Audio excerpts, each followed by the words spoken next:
Hello Cat Lovers, kembali lagi bersama saya di Jona Rehan Official. Di video kali ini saya akan memberikan informasi mengenai seputar tahapan perkembangan anak kucing mulai dari hari pertama dia lahir sampai minggu ke-12. Sebelum kita melanjutkan ke topik pembahasan, ada baiknya teman-teman klik tombol subscribe, like, komen, dan loncengnya agar teman-teman tidak ketinggalan informasi-informasi seputar kucing-kucing lainnya.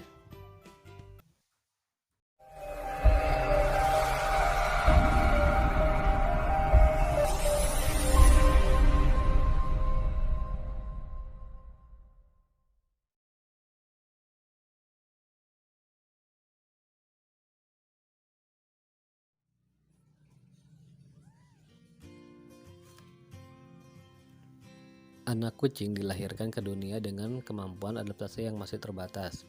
Kemampuan tersebut akan terus berkembang sesuai dengan usianya. Hari dan minggu pertama kucing dilahirkan merupakan tahap yang kritis yang harus dilewati setiap kucing. Anak kucing harus menyesuaikan kondisi tubuhnya dengan lingkungan sekitar. Pengaturan suhu tubuh anak kucing masih belum berfungsi dengan baik.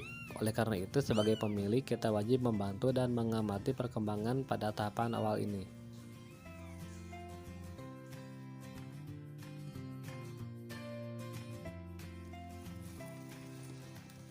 Anak kucing baru lahir mempunyai bobot normal 90-150 gram.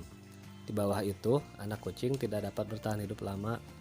Bisa dimungkinkan karena persalinan yang prematur atau bobot rendah dari nutrisi yang kurang selama kehamilan induk.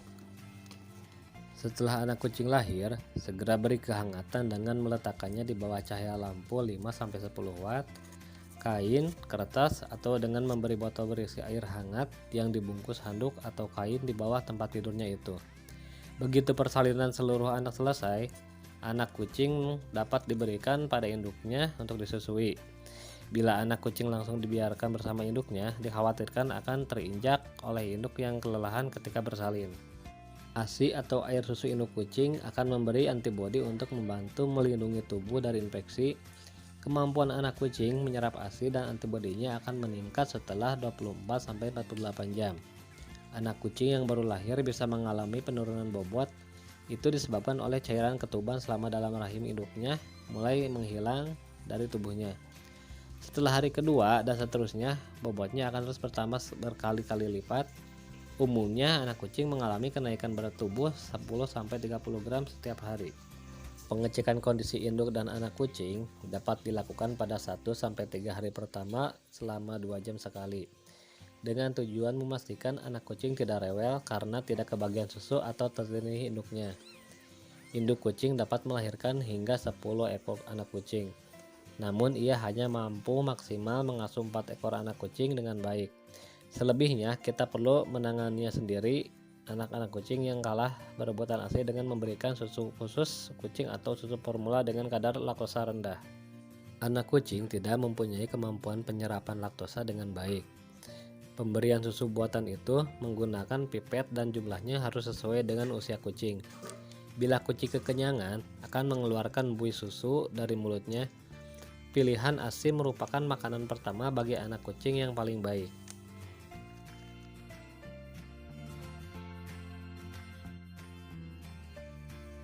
Periksa tali pusatnya dengan hati-hati. Umumnya, tali pusat akan pupus secara bergantian pada tiap anak kucing dari hari ke hari. Pastikan tidak ada infeksi pada tali pusatnya. Pada hari ini, bobot kucing sudah bertambah sebanyak 1,5 hingga 2 kalinya dari bobot lahir. Anda dapat mengecek kenaikan bobot anak-anak kucing setiap hari untuk memastikan pertambahan berat badannya merata. Mata kucing akan mulai membuka perlahan dari akhir minggu ke-1 hingga menjelang minggu kedua. Periksa matanya dengan lembut, pastikan tidak ada luka, nanah, dan kotoran di sekitar matanya. Jangan arahkan mata kucing pada cahaya yang terlalu terang. Pada masa ini, pandangan masih terbatas dan iris mata masih berwarna biru keabuan.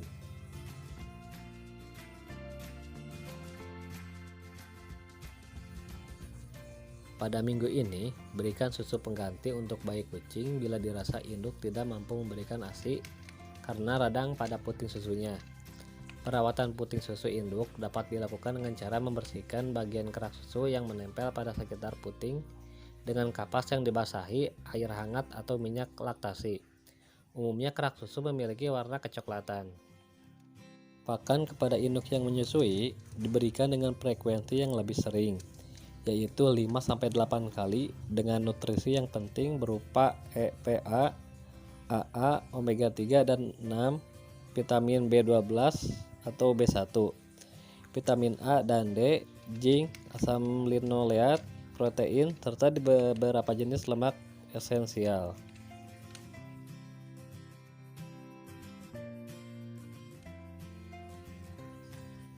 Di minggu ketiga, kucing sudah dapat pup sendiri tanpa harus dirangsang lebih dulu oleh induknya.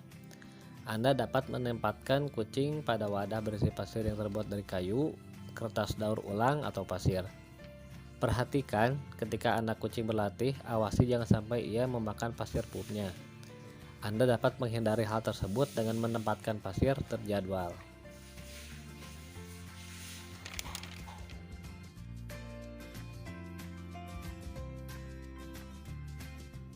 Di minggu keempat, kucing sudah dapat berdiri dengan baik walaupun cara berjalan masih seperti bayi yang tertatih-tatih. Anggaplah bahwa anak kucing sedang belajar berjalan. Anak kucing juga mulai mengerti tentang kebersihan meskipun belum dapat membersihkan tubuhnya sendiri. Pada saat ini, ia masih bergantung dengan induknya.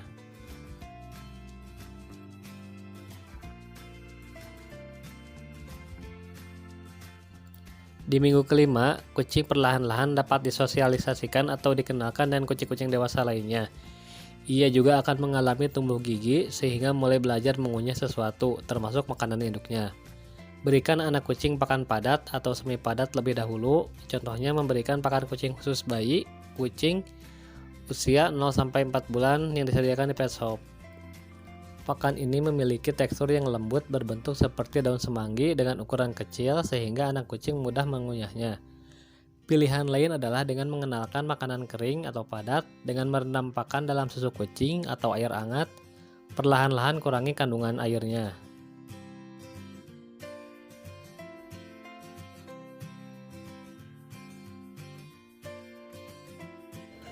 Di minggu ke-6, iris mata kucing mulai berubah warna.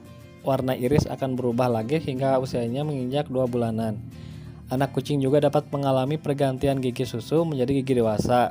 ASI dan makanan padat atau semi padat dapat diberikan sebagai pendampingnya.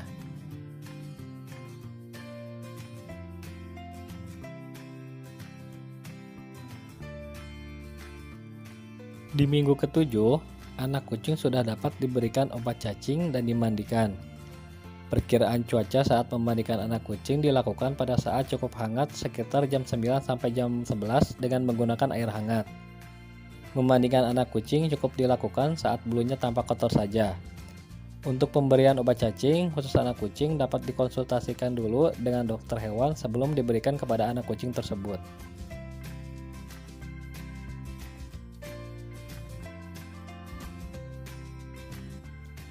Di minggu ke-8, penyapihan anak kucing harus mempertimbangkan bobot kucing yang cukup dan kondisi kesehatannya. Tubuh anak kucing semakin besar hingga membutuhkan ruang gerak yang cukup luas. Ia dapat disapih mulai usia minggu ke-8 ini.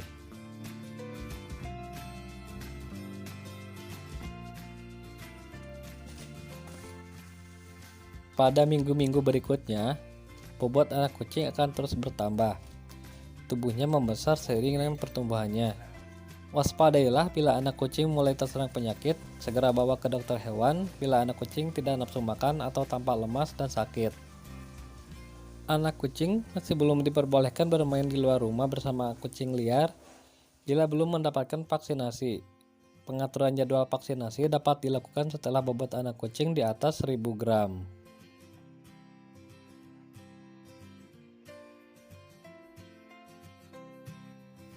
Oke teman-teman, itulah tadi informasi seputar tahapan perkembangan anak kucing mulai dari 1 sampai 12 minggu. Semoga informasi ini dapat bermanfaat buat teman-teman semua, khususnya bagi cat lover yang sayang banget sama kucing peliharaannya. Jangan lupa ikuti terus Jona Rehan Official, karena Jona Rehan Official akan terus memberikan informasi-informasi seputar dunia kucing dan tips-tips bagaimana cara merawat kucing yang baik dan benar. Sampai ketemu lagi di video-video Zona Rehan Official selanjutnya.